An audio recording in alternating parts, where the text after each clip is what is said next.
Shalom saudara terkasih dalam Tuhan Yesus Kristus. Salam jumpa bagi saudara seiman di Indonesia dan di luar Indonesia. Saya berdoa roh, jiwa, dan tubuh saudara dipelihara oleh Tuhan kita Yesus Kristus. Amin.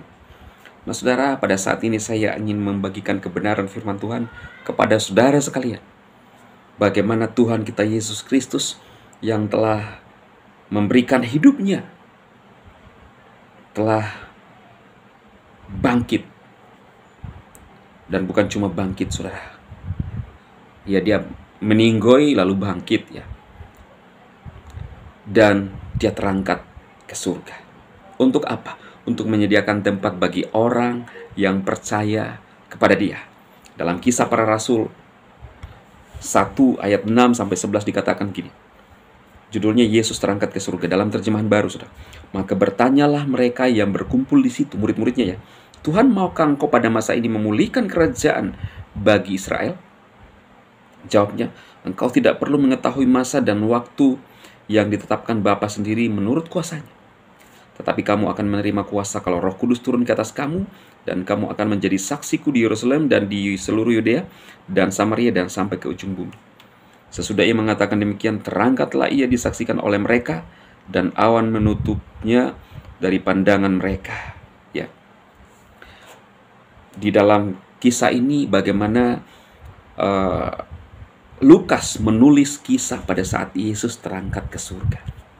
Jadi Yesus ini saudara pergi ke surga, disaksikan oleh para muridnya di Yerusalem. Murid-muridnya bertanya, Tuhan, maukah engkau memulihkan Israel pada masa ini? Yesus berkata, itu bukan urusanmu. Ya, itu urusan Bapa sendiri. Tetapi kamu pergilah jadi saksi ya di seluruh dunia. Kadang-kadang kita manusia saudara mengharapkan sesuatu yang tidak perlu kita ketahui, bertanya sesuatu yang tidak penting. Tetapi tujuan kita itu adalah sebagai orang percaya harus menjadi saksi.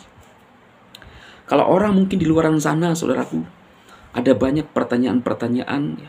Saya baru saja live lalu membahas tentang pertanyaan-pertanyaan orang-orang yang hanya bertanya tapi tidak ingin mengetahui.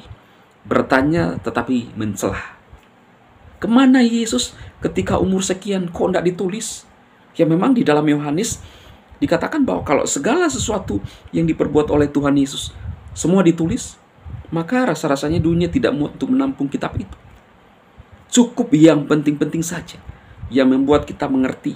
Saya percaya bahwa kitab ini, Injil, keempat Injil, sudah cukup memberikan sebuah pembelajaran kepada kita untuk mengambil kesimpulan bahwa di dalam dia ada kekuasaan, yaitu Yesus Tuhan. Dia berkata, kepadaku diberikan segala kuasa di surga dan di bumi. Jadi kita saudara kadang-kadang salah kaprah. Kita bertanya tetapi tidak ingin mengerti. Bertanya dan tidak mau tahu. Karena hanya ingin mencela. Tapi saya menginginkan saudara sekalian, saudara seiman, di dalam kisah ini, apa yang dilakukan oleh murid-muridnya sebelum Yesus terangkat. Sedikit muridnya agak kepo. Kamu memulihkan Israel? Tapi Yesus berkata, itu bukan urusan. Jadi saksilah. Kita harus melakukan bagian kita. Kita tahu saudara bahwa Yesus sudah terangkat ke surga untuk menyediakan tempat bagi saudara dan saya. Dan bagi orang-orang yang percaya kepada pemberitaan kita. Bukan paksaan. Hanya bagi mereka yang percaya. Yesus berkata, siapa yang percaya dan dibaptis akan diselamatkan. Tapi siapa yang tidak percaya akan ya ada akibatnya saudara. Ya. Dalam bacaan ini saudara menunjukkan bahwa Tuhan kita hidup. Dialah Tuhan yang berkuasa. Dia masih hidup sampai sekarang. Sudah 2000 tahun lebih. Dan dia akan datang kembali untuk menjemput saudara dan saya dan masuk dalam kemuliaan. Saya ingin melihat wajah-wajah saudara nantinya dalam kekekalan khususnya saudara seiman. Biar firman Tuhan ini membangun, menguatkan iman saudara. Silahkan share ke grup-grup atau beranda media sosial saudara untuk menolong saudara kita yang lain tetap kuat imannya dalam Tuhan Yesus Kristus. Tuhan memberkati. Amin.